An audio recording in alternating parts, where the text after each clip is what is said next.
ఇప్పుడు శరీర స్థితిలో ఉండే వాళ్ళు ఎలా ఉంటారో తెలుసుకుందాం. శరీర స్థితిలో ఉండే వాళ్ళు ఎలా ఉంటారంటే, వాళ్ళు నల్లగా ఉంటారు, వీళ్ళు తెల్లగా ఉంటారు, వాళ్ళు అందంగా ఉంటారు. ఇవే చూస్తూ ఉంటారనమాట. మంచి బట్టలు కట్టుకున్నారా లేదా, మేకప్ వేసుకున్నారా లేదా, అంటే వాళ్ళ ఆలోచన 24 గంటలు ఈ శరీరాన్ని చూసుకునే దాని మీదే ఉంటుంది. స్నానం చేసుకున్నాం, మంచి బట్టలు ఉతికిన బట్టలు కట్టుకున్నాం, అక్కడ వరకు ఉండదన్నమాట. 24 గంటలు వాళ్ళు నల్లగా ఉంటారు, వీళ్ళు పొడవుగా ఉంటారు, ఆమె ముక్కు చక్కగా ఉంది, వీళ్ళు ఎట్టున్నారు, ఇదే ఉంటుంది. కొంతమందిని గమనించండి, అద్దం దగ్గరే ఉంటారు, పక్కకు పోరు. అంటే వాళ్ళ మనసు శరీరం మీదే ఉంది, ఇంకా వేరే ఆలోచన లేదు. అదేవిధంగా మనోస్థితిలో ఉండేవాళ్ళు, వాళ్ళు బాగా డబ్బులు ఉండేవాళ్ళు, వాళ్ళకి పెద్ద ఇల్లు ఉంది, వాళ్ళకి కారు ఉంది, వాళ్ళకి అవి ఉంది, వాళ్ళకి ఇవి ఉంది, ఇవే చూస్తూ ఉంటారనమాట. వెనకింట్లో వాళ్ళు ఏం చేస్తున్నారు, పక్కింట్లో వాళ్ళు ఏం చేస్తున్నారు, ఎవరేం చేస్తే మనకెందుకు, మన పని ఏందో మనం చూసుకుందాము అన్న ఆలోచనలో ఉండరు. మనోస్థితిలో ఉండేవాళ్ళు అంటే మనసుతో పని చేసేవాళ్ళు ఎప్పుడు వాళ్ళ ఆలోచన ఇలాంటి అనవసరమైన విషయాల మీదే ఉంటుంది. మనసుతో ఉండేవాళ్ళు. ఆత్మస్థితి అంటే దైవస్థితి. అంటే మనలో ఉన్న ఆత్మే భగవంతుడు.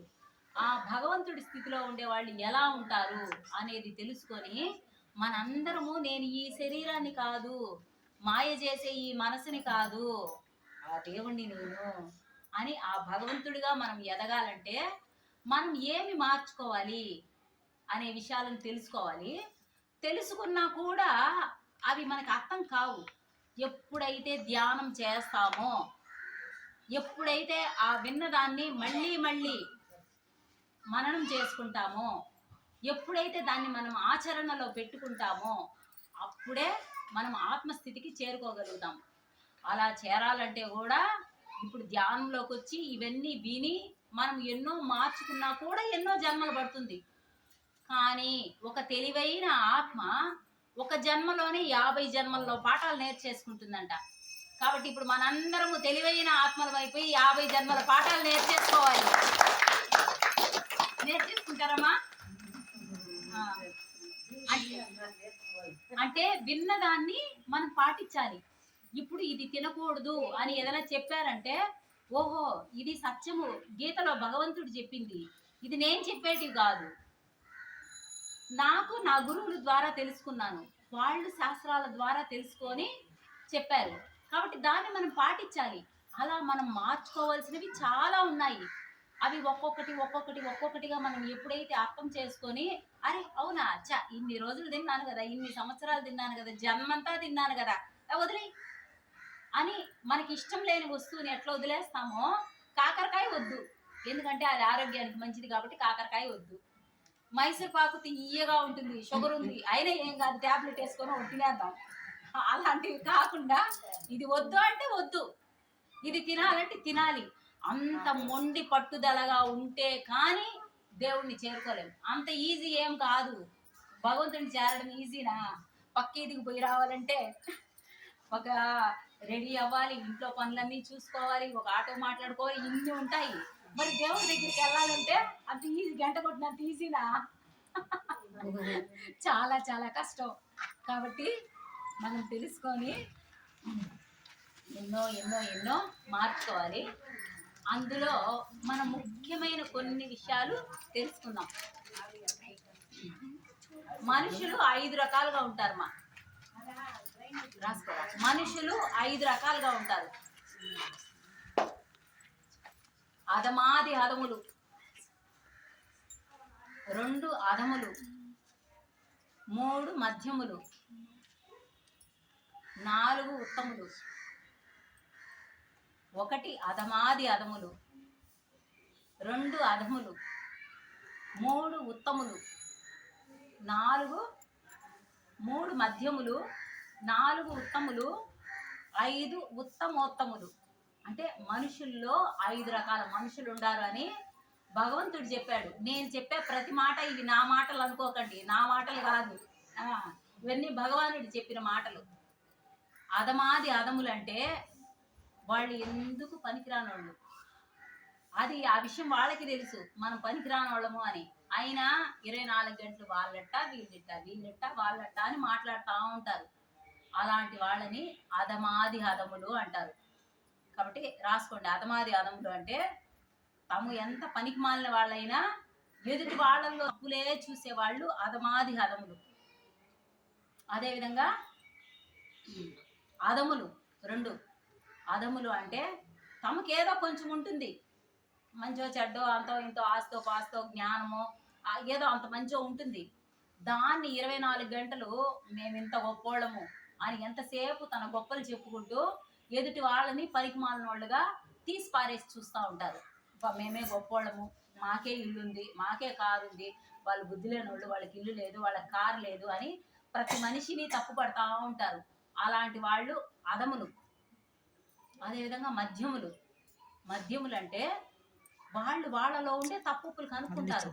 అరే ఇది తప్పు కదా, మనం ఎందుకు చేస్తా ఉన్నాము, అరే వాళ్ళు కూడా ఇలాంటివే చేస్తా ఉన్నారే, వాళ్ళలో కూడా పొరపాటు ఉంది ఎట్లా అని తనలో తప్పుని చూసుకుంటూ ఎదుటి వాళ్ళల్లో కూడా మంచి చెడ్డలు గమనిస్తూ ఉంటారు. అటువంటి వాళ్ళు మధ్యములు. మధ్యములు అంటే తనలోని తప్పుల్ని గమనిస్తూ ఎదుటి వాళ్ళలో ఉన్న లోపాలను కూడా గమనిస్తూ ఉండేవాళ్ళు మధ్యములు. ఉత్తములు. ఉత్తములు అంటే నాకు కష్టంగా ఉన్నా వాళ్ళు బాగున్నారు చాలు సంతోషం అని ఎదుటి వాళ్ళల్లో ఉన్న మంచిని గుర్తించగలిగిన వాళ్ళు ఉత్తములు. తను కష్టంలో ఉన్నా ఎదుటి వాళ్ళు బాగుండాలి అని కోరుకునే వాళ్ళు ఉత్తములు. ఉత్తమోత్తములు. అటువంటి వాళ్ళంటే భగవంతుడికి ఇష్టం. ఉత్తమోత్తములు అంటే తనలో ఏదైనా ఉంది, ఎదుటి వాళ్ళల్లో ఏదైనా ఉంది, అంతా భగవంతుడి లీల అని అన్నింటినీ సాక్షిగా చూస్తూ ఉండేవాళ్ళు.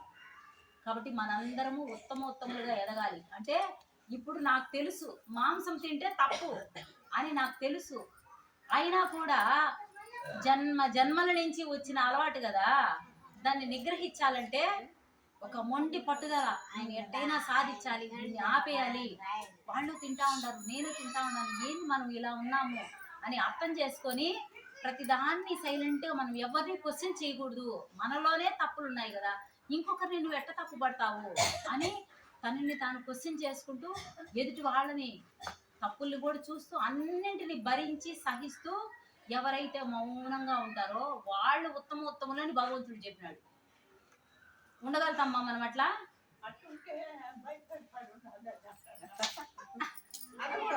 అలాగే ఉండాలంట అంటారు, కానీ దాన్ని కూడా విని మనం భరించుకోగలగాలి. అందుకనే మీరు ఈ క్లాస్ లో వచ్చి కూర్చున్నారు. అందుకనే భగవంతుడు ఇంత గొప్ప సత్యాన్ని, మంచిది మా సంతోషము.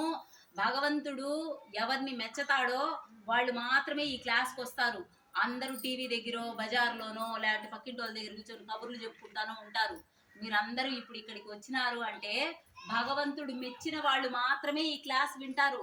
భగవంతుడి గురించి వినడం అంటే అంత తమాషా విషయం కాదు. ఎందుకంటే ఎన్ని ఉన్నా అన్ని వదిలేసి వెళ్ళిపోవాలి, కేవలం భగవంతుడు మాత్రమే సత్యము. ఎన్నన్నా ఉన్నాయండి, ఎంత అంతఃపురాలు ఉన్నాయండి, ఎంత అధికారాలు ఉన్నాయండి, ఎన్ని సంపదలు ఉన్నాయండి, అన్నీ వదిలేయాల్సిందే. కానీ భగవంతుడు అనేవాడు ఎప్పటికీ ఉంటాడు. ఇవి ఒకరోజు ఉంటాయి, ఒకరోజు ఉండవు. కాబట్టి నిజమైన సత్యం ఏంటంటే భగవంతుడే సత్యము. ఆ సత్యాన్ని గురించి తెలుసుకునే ఇంత గొప్ప క్లాసు మనము అటెండ్ అయ్యామంటే ఆయన మెచ్చాడు కాబట్టి మనం ఇక్కడికి వచ్చాము. కాబట్టి ఇది ఎంతో గొప్ప విషయము, ఇదేమంత ఈజీ విషయం కాదు.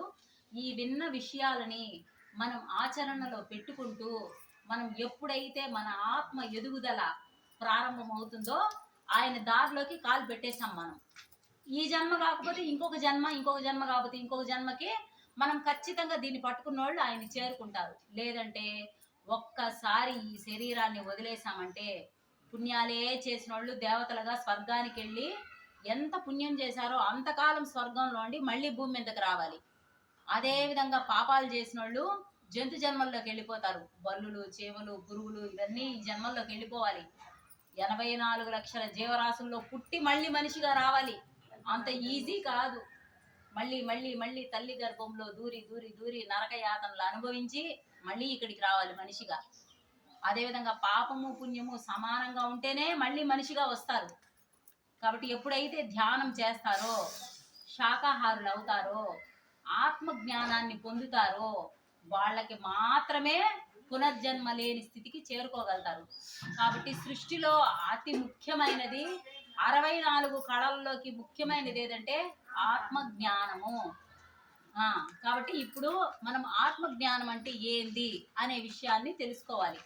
ఆత్మ జ్ఞానము అంటే మన ఆత్మకు సంబంధించిన విషయాలు తెలుసుకోవడం. భగవద్గీతలో కృష్ణ పరమాత్మ చెప్పారు, అహమాత్మ గుడాకేశ సర్వభూతాశయిస్థిత అహమాదిశ్య మధ్యంచ భూతానామంత ఏవచ అని. అంటే అన్ని ప్రాణులలో ఉండే ప్రాణాన్ని నేను అన్నాడు. అది చీమైనా మనం ఏమనుకుంటాము, చీమంటే అది పురుగు కదా అని కాలేసి తొక్కేస్తాం. చీమని తొక్కినా భగవంతుడిని తొక్కి నలిపి చంపినట్టు దోమలు, బొద్దింకలు, బల్లులు స్ప్రేలు కొట్టి చంపేస్తాం. అన్నింటినీ చంపేసి అబ్బా నేను ఏమీ చేయలేదు, నేను ఎంత మంచిదాన్ని, నాకెందుకు ఈ కష్టాలు, నాకెందుకు ఈ బాధలు అనుకుంటాం మనం. అదే మనలో ఉండే అజ్ఞానం. భగవంతుడు చెప్పేశాడు, కేవలం మనిషి ఒకటే నా బిడ్డ కాదు, సర్వ ప్రాణులు నా బిడ్డలే అని చెప్పాడు. అవునా కాదా? తల్లికి చిన్న బిడ్డ, పెద్ద బిడ్డ, నల్లగా ఉండే బిడ్డ, తెల్లగా ఉండే బిడ్డ, ఎత్తుగా ఉండే బిడ్డ, అందరి బిడ్డలు తల్లికి ఒకటే. వేరే వేరేగా చూస్తామా? ఇంకా బాగలేని బిడ్డకి పాపం కాలు సరిలేదే, చేయి సరిగా లేదే అని ఆ బిడ్డని ఇంకా ప్రేమగా చూస్తారు తల్లిదండ్రులు, మనమే. అలాంటిది సృష్టికి తల్లిదండ్రి అయిన ఆ భగవంతుడు మనం మాత్రమే తన బిడ్డలు అనుకుంటాడా? సర్వ ప్రాణులు ఆయన బిడ్డలే. మరి మనము ఆ కోళ్ళని, మేకల్ని ముక్కలు ముక్కలుగా నరికి తినేసి నాకు కాలు నొప్పి, నాకు చేయి నొప్పి అంటే మనకి రాకుండా ఉంటాయా? అది మనల్ని మనం ప్రశ్నించుకోవాలి. మనకు తెలియనప్పుడు అందరం తప్పులు చేసాం, ఎందుకంటే అది పాపం అని మనకు తెలియదు. అందరూ తింటా ఉన్నారు కదా, మనము తింటా ఉన్నాము అనుకున్నామే కానీ ఒక ప్రాణికి హింస చేయడం తప్పు కదా అనేది మనకు తెలియలేదు. ఒక చిన్న లైట్ వెలిగితేనే దండం పెట్టుకున్నాము అంటే ప్రతి దాంట్లోనూ భగవంతుడిని చూస్తాం మనము. మరి అలాంటిది ఇంకొక ప్రాణిలో మనం దైవాన్ని ఎందుకు చూడలేకపోతున్నాము? కాబట్టి సర్వ ప్రాణుల యందు భగవంతుడిని ఎవరు దర్శిస్తారో వాళ్ళే ఆయనకి ఇష్టమైన వాళ్ళు. అదేవిధంగా శీతోష్ణాలలో, సుఖదుఖాలలో, జయాపజయాలలో, మానాపమానాల్లో ఎవరు సమంగా ఉంటారో అటువంటి వాడే స్థితప్రజ్ఞుడు, అటువంటి వాడే నాకు ఇష్టమైన వాడు అని చెప్పాడు. కష్టం వచ్చింది, ఎప్పుడు ఏ జన్మలోనూ నేను ఏదో తప్పు చేశాను అందుకే నాకు వచ్చింది ఓకే అని భరించగలగాలి. మనం అలా చేయము. వాడట చేసినాడు, వీడిటి చేసినాడు, వాళ్ళ వల్ల మాకు ఇటు వచ్చింది, వీళ్ళ వల్ల మాకు అటు వచ్చిందని మనం తప్పులన్నీ ఎదుటి వాళ్ళ మీద తోసేసి మనకు మనం మంచివాళ్ళు అనుకుంటాం. మన కాళ్ళకు మనం దండం పెట్టుకుంటాం, అబ్బా నా ఎంత మంచి ఊరు లేదని. అది తప్పు. అందరిలో ఉన్న సత్యాన్ని మనం తెలుసుకోవాలంటే ఈ గీతలో భగవంతుడు ఏం చెప్పాడో అవి మళ్ళీ మళ్ళీ మళ్ళీ మనము తెలుసుకుంటూ ఆచరణలో పెట్టుకోవాలి. అదేవిధంగా ఒకరు వచ్చి ఏదో మనకి మంచి జరిగింది, ఏదమ్మా మీకు ఇంత మంచి జరిగింది కదా అంటే ఓకే, ఏదో ఆ భగవంతుడి దయ అలానము, అవును నేను చేసినాను, నేను ఇంత గొప్పదాన్ని, నేను ఆ రోజు అట్ట చేసినాను కాబట్టి ఇది వచ్చింది, ఇటు చేసినాను కాబట్టి ఇది వచ్చింది అని అక్కడ మనము పొగడతలకి పొంగిపోతాము. పొగడతలకి పొంగిపోకూడదు, విమర్శలకి కుంగిపోకూడదు, అన్నింటినీ సమంగా తీసుకోవాలి. ఓకేనా?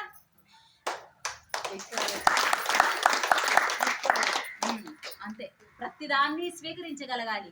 ఏమి జరిగినా ఇది భగవంతుడి నిర్ణయము, ఎప్పుడో ఏదో నేను చేసిన దానివల్ల ఇది జరిగింది, నాకు మంచి జరిగినా ఆ భగవంతుడి దయ, నాకు కష్టం వచ్చినా ఎప్పుడో నేను చేసిన పాపం వల్ల వచ్చింది అన్నదాన్ని అర్థం చేసుకొని మంచి దారిని చూపించు.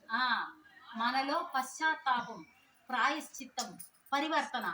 పశ్చాత్తాపం అంటే మనకు మనమే, అవును నేనేదో తప్పు చేస్తున్నాను అందుకే నాకు వచ్చింది అని ఒప్పుకోవాలి. అది ఒప్పుకోకుండా నేనేం చేయలేదు, వాళ్ళు చేసినారు అందుకే ఇట్టయింది, నేను నడుస్తా ఉంటే కుక్క ఎదురొచ్చేసింది అందుకే తగిలింది, కుక్కే అప్పుడే ఎందుకు రావాలి? కుక్క వచ్చిందంటే మనకి కర్మ ఉంది, ఆ కర్మ ఉంది కాబట్టి ఆ కుక్క వచ్చింది. కాబట్టి మనం దీన్ని అంగీకరించగలగాలి, మనం ఒప్పుకోవాలి. అవును ఎప్పుడో ఏదో నేను చేశాను కాబట్టి నాకు వచ్చింది, సరే తండ్రి పరమేశ్వర ఇది నా కర్మే అని ఒప్పుకోగలగాలి. అది పశ్చాత్తాపం. పరివర్తన, బా నేనేదో చేశాను కాబట్టే కదా వచ్చింది, ఇంకా నేను తప్పు చేయకూడదు అని అది కూడా మనలో మనమే మార్పు అనేది తెచ్చుకోవాలి. మాంసం తినడం మహాపాపం. ఒక ప్రాణిని చంపి హింసించి తింటే అన్నిటికన్నా భయంకరమైన పాపం ఏదంటే అహింస. సాటి ప్రాణిని దయ లేకుండా నిర్దాక్షిణ్యంగా చంపి తినేసి ఈ 6 అంగుళాల నాలిక కోసము చేయకూడని పాపాలన్నీ చేసేసి మనం మాత్రం ఆనందంగా ఉండాలనుకోవడం, అంతకు మించిన అజ్ఞానం ఇంకొకటి లేదు. కాబట్టి ఫస్ట్ మనందరము అహింసలో నుంచి బయటికి రావాలి. హింసలో నుంచి, అహింస కాదు, హింసలో నుంచి బయటకు వచ్చి అహింసలో జీవించాలి. హింస చూడో హంస పకడో అని గురువు గారు చెప్పేశారు. కాబట్టి హంస పకడో అంటే మన శ్వాస.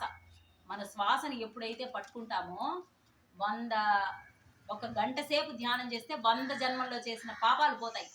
కాబట్టి మనం ఎన్నో ఎన్నో ఎన్నో జన్మలు ఎత్తుకొని ఎన్నో పాపాలు చేసి ఈ మానవ జన్మకు వచ్చాము. కాబట్టి ఈ శరీరంలో ఉన్నప్పుడే మనం చేసే తప్పులన్నీ తెలుసుకొని తప్పులన్నింటినీ సరి చేసుకుంటూ మంచి దారిలో నడిచినప్పుడు ఆ భగవంతుడు మనల్ని మెచ్చినప్పుడు, ఇప్పుడు మీ అందరి మనసులో మీకు మీరే క్వశ్చన్ వేసుకోండి, అరే ఇది తప్పు కదా, ఇది మంచి కదా అన్న ఆలోచన మీ అందరిలోనూ ఉంది. ఒక విత్తనం ఏ పని చేస్తా ఉన్నా కూడా ఇది ఎందుకు చేస్తున్నాము, ఇది తప్పు కదా, ఇది మంచి కదా అన్న ఆలోచన మీ అందరిలో ఉంది. కాబట్టి భగవంతుడు మిమ్మల్ని మెచ్చి, మనందరినీ మెచ్చి తీసుకొచ్చి ఇక్కడ కూర్చోబెట్టాడు. మనమేం ఊరికే రాలేదు మా, భగవంతుడు మెచ్చిన వాళ్ళే ధ్యానంలోకి వస్తారు. మీరు ఊర్లో పోయి 1000 మందికి చెప్పండి ధ్యానము, వాళ్ళు వస్తారేమో, రారు. ఎందుకంటే వాళ్ళకి ఇంకా అర్హత రాలా. మనలో అంత మంచితనాన్ని భగవంతుడు చూశారు కాబట్టి వీళ్ళల్లో మంచితనం ఉంది, వీళ్ళందరినీ నా దగ్గరికి తీసుకోవాలి అని ఆయన మనందరినీ ధ్యానులుగా తీసుకొని వచ్చాడు. కాబట్టి మనం ఏం చేయాలంటే ముఖ్యమైన విషయాలు 190 ఉన్నాయి, తెలుసుకోవాలా. తెలుసుకుంటేనే దేవుడి దగ్గరికి వెళ్తాము. కానీ మొదటగా మనందరం పాటించవలసింది హింసలో నుంచి బయటకు రావాలి. ఎవరు మాంసం జోలికి పోకూడదు. ఎవరైనా తింటా ఉంటే కూడా నానా తప్పు, తినకూడదు, పాపము, ఒక ప్రాణి, అది మన బిడ్డలాగే అని మీ అందరూ ధైర్యంగా చెప్పగలగాలి. తిన్నాం ఇన్ని సంవత్సరాలు, ఇంకా వద్దు, అవసరం లేదు అని మీ అందరూ గట్టిగా నిర్ణయం తీసుకొని మీరు మానేశారంటే వెంటనే ఆయన మిమ్మల్ని కౌగిలించుకుంటాడు ఆ కృష్ణయ్య. అంత ఇష్టం ఆయనకి సత్యాన్ని పట్టుకున్న వాళ్ళంటే. కాబట్టి హింస నుంచి అహింసలోకి వచ్చి శ్వాస మీద ధ్యాస, ధ్యానము. గీతలో పరమాత్మ అర్జునుడికి భగవద్గీతను బోధిస్తాడు. అది అయిపోయిన 36 సంవత్సరాల తర్వాత అర్జునుడు కృష్ణుడి దగ్గర కూర్చొని, బావా మీరు యుద్ధరంగంలో భగవద్గీతను బోధించారు, కానీ నేను అప్పుడు సరిగ్గా పట్టుకోలేకపోయినాను, నాకు మళ్ళీ ఇంకొకసారి చెప్పండి అంటారు. అప్పుడు ఆయన ఉత్తర గీత, భగవద్గీతకి పర్యాయంగా ఉత్తర గీత చెప్తారు. ఆ ఉత్తర గీతలో ఏం చెప్తారంటే, పూజ కోటి సమం స్తోత్రం, స్తోత్ర కోటి సమం జపం, పూజ కోటి సమం స్తోత్రం, స్తోత్ర కోటి సమం జపం, జపకోటి సమం ధ్యానం, ధ్యాన కోటి సమోలయ. ఈ ఒక్క శ్లోకాన్ని నేర్చుకున్నా కూడా మీరు ఎన్నో విషయాలను పట్టుకునేస్తారు. పూజ కోటి సమం స్తోత్రం అంటే ఒక్కసారి మనం దీపం వెలిగించి పూజ చేస్తే ఎలాగో అలా 1,000,000 సార్లు దీపం వెలిగించి పూజ చేస్తే ఎంత ఫలితమో, ఒక్క స్తోత్రం చదివితే అంత ఫలితం. స్తోత్రం అంటే లలితా సహస్రనామం, విష్ణు సహస్రనామం, శివ స్తోత్రం, అలాంటి స్తోత్రాలు చాలా ఉన్నాయి కదా. అలా ఏది చదివినా 1,000,000 సార్లు పూజ చేసిన దాంతో సమానం. అదేవిధంగా 1,000,000 సార్లు స్తోత్రం చదివితే ఎంత ఫలితమో, ఒక్కసారి జపమాల హరే కృష్ణ మహామంత్రం, అలాగే ఓం నమ శివాయ, అష్టాక్షరి, ఓం నమో భగవతే వాసుదేవాయ, ఏదైనా సరే పంచాక్షరి కానీ అష్టాక్షరి కానీ జపమాల మీద తిప్పితే ఎంత ఫలితమో అంత ఫలితం. అదేవిధంగా స్తోత్ర మాల 1,000,000 సార్లు తిప్పితే ఎంత ఫలితమో, 1 గంట సేపు ధ్యానంలో అంత ఫలితం. చూసారా ధ్యానం అనేది ఎంత గొప్పది. 1 గంట ధ్యానం చేస్తే ఎన్ని పూజలు చేసినట్టప్పుడు, ఎన్ని కోట్ల పూజలు చేసినట్లు. కాబట్టి ధ్యానం అనేది అన్నిటికన్నా అతి గొప్పది. ఎవరైనా మీరు పూజలు చేయలేదా అంటే, అవసరం లేదు, చేసాము, ఇన్ని సంవత్సరాలు చేసాము, పూజ అవసరం లేదు, చేసేవాళ్ళు చేసుకొనియండి. మీరు కూర్చొని స్నానం చేసుకునేసి కూర్చొని ప్రశాంతంగా మీ శ్వాసను గమనించండి. ఎందుకంటే ఊపిరిలో గని ఉన్నది యోగీంద్రులకు అని అన్నమయ్య చెప్పినాడు. మన ఊపిరే భగవంతుడు. ఈ శ్వాస ఆడుతుంటే మనం ఈ శరీరంలో ఉంటాము. ఈ శ్వాస బయటికి వెళ్ళిపోతే ఇది శవం అయిపోతుంది. కాబట్టి అన్ని ప్రాణులలో ఉండే ప్రాణాన్ని నేను అన్నాడు భగవంతుడు. కాబట్టి ఈ ప్రాణం ఉండాలంటే ఏం ఆడాలా? శ్వాస కావాలా. కాబట్టి మనం శ్వాసను ఎంత మంచిగా తీసుకుంటామో అంత మంచిగా ఉంటాము. మన కర్మలు అంత మంచిగా తీరిపోతాయి. 1 గంట ధ్యానంలో 100 జన్మల్లో చేసిన పాపాలు పోతాయి. చూసారా ఎంత మహత్యం పెట్టుండాడో భగవంతుడు. మనం ఏమీ తెలుసుకోకుండానే ఊరికే పుట్టి ఊరికే చచ్చిపోయి జన్మ వృధా చేసేసుకుంటా ఉన్నాము. మనం వచ్చింది ఇల్లులు కట్టే కాదు, మనం వచ్చింది కార్లలో తిరిగే కాదు, మనం వచ్చింది నగలు కొనుక్కునేదానికి కాదు, మనం వచ్చింది టూర్లు తిరిగే కాదు. అవకాశం ఉంది, అన్నీ వాడుకోవచ్చు, కానీ అవే ముఖ్యం కాదు.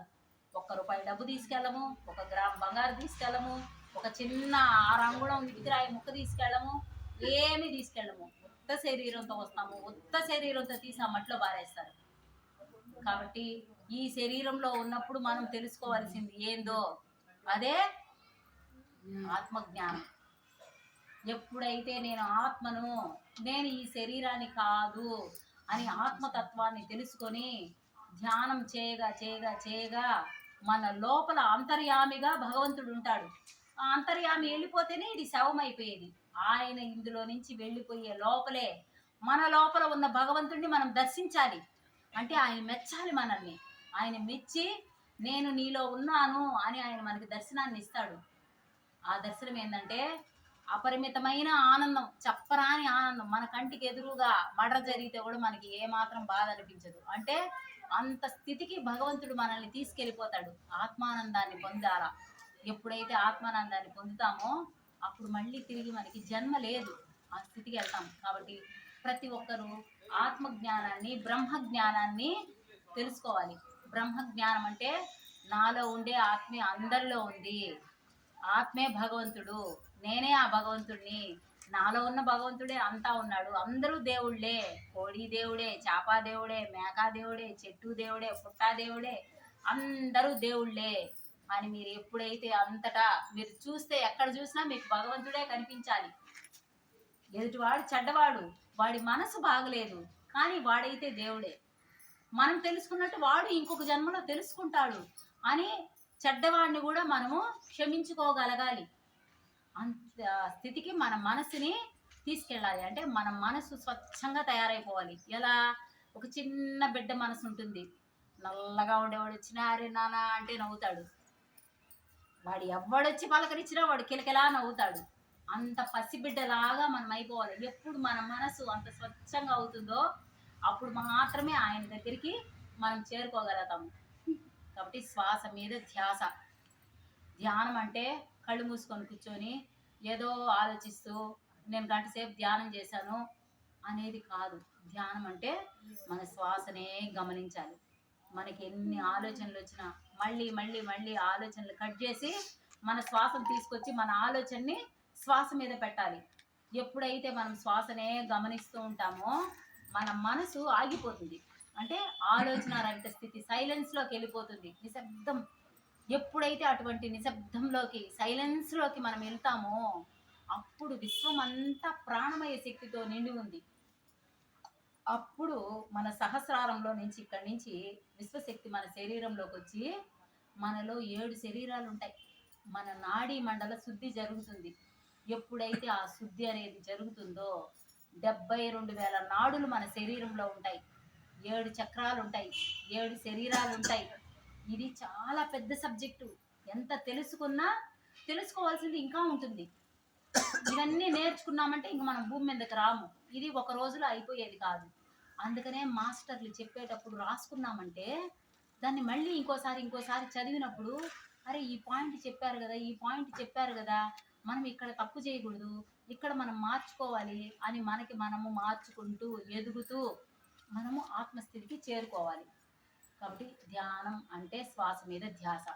ఇంకొక విషయం ఏమంటే అమ్మా, మీరందరూ ధ్యానం చేస్తున్నారు. విజయ మేడము, జ్యోతి మేడము, నిజంగా నేను వాళ్ళకి కృతజ్ఞతలు చెప్తున్నాను. ఎందుకంటే అట్లా కాదు మేము బాగుంటే చాలు, మేము హ్యాపీగా ఉండాలి అన్న స్వార్థపూరితమైన భయంకరమైన ప్రపంచం ఇది. ఈ ప్రపంచంలో నలుగురు బాగుండాలి అని వాళ్ళకి ఇళ్లలో పనులు ఉంటాయి కదా, అన్ని పక్కన పెట్టేసి వచ్చి అందరూ బాగుండాలి అన్న అంత స్వచ్ఛమైన మనసు పెట్టుకొని మీ అందరికీ వాళ్ళు ఎంతో ఎంకరేజ్ చేస్తూ ఆ, మన ఇంట్లో పిల్లలకే మనం చెప్పలేము, వెళ్ళేదే పో అంటాము. అలా కాకుండా వాళ్ళు బిడ్డలు తొడుకొచ్చినట్టు రండి ధ్యానం చేయండి, రండి ధ్యానం చేయండి అని మనిషిని పిలిచి తొడుకొచ్చి కదా. కాబట్టి వాళ్ళకి నిజంగానే ధన్యవాదాలు చెప్పుకోవాలి. ఇంతమందిలో మార్పు తీసుకొని వస్తా ఉన్నారు కదా. మేడం ఇది కానీ time pass విషయాలు మా కాదు. వాళ్ళు మాత్రం ఒక్కసారే మేడం మేము చెప్పింది, కానీ కంటిన్యూగా వచ్చి చేస్తున్నారు. అదే నాన్న. దానికి మేము వాళ్ళకి కృతజ్ఞత నిజంగానే మేడం. అంటే మనమేమో పాంప్లెట్ నుంచి వన్స్ ఒకసారి చెప్పాను, ఆ రోజు స్టార్టింగ్ నుంచి ఈ రోజు వరకు కూడా కంటిన్యూ. అంటే మీలో మంచి సంకల్పం ఉంది, అందరూ బాగుండాలి అని మంచి సంకల్పంతో చెప్పినారు కాబట్టి వాళ్ళు మంచి మనసుతో వచ్చి చెప్పారు అందరూ బాగుండాలి అని, అందుకని మీరు కనెక్ట్ అయిపోయారు. ఇంకొక ముఖ్యమైన విషయం ఏమంటే మనం చెప్పాలనింది, మీరంతా మ్యూజిక్ పెట్టుకొని మెడిటేషన్ చేస్తారు. మ్యూజిక్ మెడిటేషన్ అనేది ఎప్పుడంటే స్టార్టింగ్ లో, ఎందుకంటే కొత్తగా వచ్చినప్పుడు ధ్యానం అని కూర్చుంటాం కానీ మనకి ఇంట్లో పొయ్యి మీద పాలు పెట్టేసి వచ్చేసినానా, లేదంటే మా పిల్లోడు ఏమన్నా బేగం తెరిచేసి ఆడుకుని ఆడుకొని వెళ్ళిపోయినాడా, బీరువా బేగం వేసేసి వచ్చినానా లేదా, ఇట్లా వీటి మీద ఉంటుందే గాని ధ్యానం మీద ఉండదు. మనసు ఎక్కడెక్కడికో పోతా ఉంటుంది. అందుకనేసి మ్యూజిక్ పెట్టి మన మనసుని అటు వెళ్లకుండా ఇట్ట మళ్ళిస్తారనమాట. మనం ఆ మ్యూజిక్ వింటూ ఉంటాము. కానీ మ్యూజిక్ వింటూ మెడిటేషన్ చేసామంటే దానివల్ల ఏ ఉపయోగము లేదు, ఏ ఉపయోగము లేదు. ఎందుకంటే కొత్తలో అవసరం, ఎందుకంటే వేరే వేరే ఆలోచనలు వెళ్లకుండా మన మనసుని మ్యూజిక్ మీద పెట్టేసి అది కొంతకాలం తర్వాత సైలెన్స్ మెడిటేషన్. చెప్పాను కదా, మనిషి అంటే శరీరము, మనసు, ఆత్మ. ఇప్పుడు మనం శరీరాన్ని కట్టేస్తాం, చేతులు కట్టేస్తాం, కాళ్ళు క్రాస్ చేసుకుంటాము, కళ్ళు మూసేస్తాము, మన శరీర అవయవాలన్నీ కట్టేస్తాము. మనసు మ్యూజిక్ వింటానే ఉంటుంది. ఇంకా మళ్ళీ ధ్యానం చేసింది ఏంది? ధ్యానం అంటే ఏంది? సైలెన్స్. భగవంతుడు అంటే నోటిలోని మౌనము, మనసులోని శూన్యము, దాని పేరే ధ్యానం. మరి మనసును ఎక్కడ కట్టేస్తున్నారు? మ్యూజిక్ వింటానే ఉంటారు, మరి మనసు ఎక్కడ ఆపినారు? లేదు. దానివల్ల మీరు చేసే ధ్యానానికి ఉపయోగం లేదు. కాబట్టి ఎప్పుడైతే మనము సైలెన్స్ మెడిటేషన్ చేస్తామో, మన మనసు ఎప్పుడైతే సైలెంట్ అయిపోయి శరీరం కట్టేసాము, అదేవిధంగా మనసులో ఆలోచనలు లేకుండా ఉండాలంటే శ్వాసనే గమనిస్తూ ఉన్నామంటే రాను రాను చేయంగా చేయంగా చేయంగా మన ఆలోచనలు కూడా అన్నీ ఆగిపోతాయి, సైలెన్స్గా అయిపోతుంది అనమాట. శరీరము పని చేయదు, మనసు పని చేయదు. ఆ స్థితిలో మనందరము ఆత్మ, మనలో ఉన్న భగవంతుడే ఆత్మ, ఆత్మతో ఉంటాము. ఎప్పుడైతే మనం ఆత్మతో కలిసి ఉంటామో అప్పుడే మన కర్మలు ప్రక్షాళన అవుతాయి. ఎంతగా దేవుడికి దగ్గరగా ఉంటామో అంతగా మన కర్మలు ప్రక్షాళన అవుతూ మన జన్మల నుంచి తెచ్చుకున్నవన్నీ విముక్తి చేసుకుంటూ ఇంకా దగ్గరగా భగవంతుడి దగ్గరికి చేరుకొని మనసు లేని ఆత్మలో చేరిపోయే స్థితి మనకు వచ్చేస్తుంది. అంటే మనసు ఆత్మలో విలీనం అయిపోయి మనమే ఆత్మగా మారిపోతాము. అంటే చనిపోయిన తర్వాత మోక్షం అంటే భగవంతుడిలో చేరిపోతే ఎలా ఉంటుందో, బ్రతికి ఉన్నప్పుడే అటువంటి ఆనంద స్థితిలోకి వెళ్ళిపోతాం. భగవంతుడు అంటే సచ్చిదానంద స్వరూపుడు, అంటే సత్ అంటే ఎప్పటికీ ఉండే, చిత్ అంటే చైతన్య స్వరూపుడు, ఎప్పటికీ ఉండే చైతన్యవంతమైన ఆత్మస్వరూపుడు, ఆనంద స్వరూపుడు భగవంతుడు. ఆ విధంగా మనం ఈ శరీరంలో ఉన్నప్పుడే ఆనంద స్వరూపులం అయిపోవాలి. అవ్వాలంటే సైలెన్స్ మెడిటేషన్ చేయండి. ధ్యానంలో కూర్చున్న ప్రతిసారి పరమేశ్వరుడికి క్షమాపణ చెప్పండి. పరమేశ్వర, తెలిసి తెలియక తప్పులు చేశాను, పశ్చాత్తాపం, పరివర్తన, ప్రాయశ్చిత్తం. నేను తెలుసుకున్న దాన్ని నలుగురికి చెప్తాను. నేను ఒక్కటే బాగుండాలి కాదు, నలుగురు బాగుండాలి, నేను అందరికీ చెప్తాను నేను తెలుసుకున్న దాన్ని అన్న పశ్చాత్తాపం, పరివర్తన, ప్రాయశ్చిత్తం. ప్రాయశ్చిత్తం అంటే ఇంకొకరికి చెప్పగలగాలి మనం. ఎప్పుడైతే మనం దాన్ని ఆచరిస్తామో, ధ్యానంలో కూర్చున్న ప్రతిసారి పరమేశ్వర నన్ను క్షమించండి, తెలియక తప్పులు చేశాను స్వామి అని ఆయన క్షమాపణ చెప్పి శ్వాస మీద ధ్యాస, సైలెన్స్ మెడిటేషన్ చేస్తూ పూర్తి శాకాహారుడుగా మారారంటే తొందరగానే, అతి తొందరగానే ఆ స్వామిలోకి మళ్ళీ పుట్టని స్థితికి చేరుకుంటాం. ఈ శరీరంలో బ్రతికి ఉన్నప్పుడే ముక్తి, మోక్షాన్ని పొందుతాము. మోక్షము అంటే ఆనంద స్థితి. మనకి పసిబిడ్డ ఎలా ఉంటారో నవ్వుతూ అటువంటి స్థితికి మనం వచ్చేస్తాం. కాబట్టి అందరూ సైలెన్స్ మెడిటేషన్ చేయండి. శ్వాస మీద ధ్యాస. ఓకేనమ్మా? మరొకసారి మన గురువు గారికి ధన్యవాదాలు తెలియజేస్తున్నాం. మేడం కూడా ఒకసారి గట్టిగా క్లాప్స్ చేస్తున్నాం. ఇంతటి జ్ఞానం నచ్చిందండి. థ్యాంక్ యూ మేడం, మీరు అప్పుడప్పుడు వస్తూ ఉండాలి.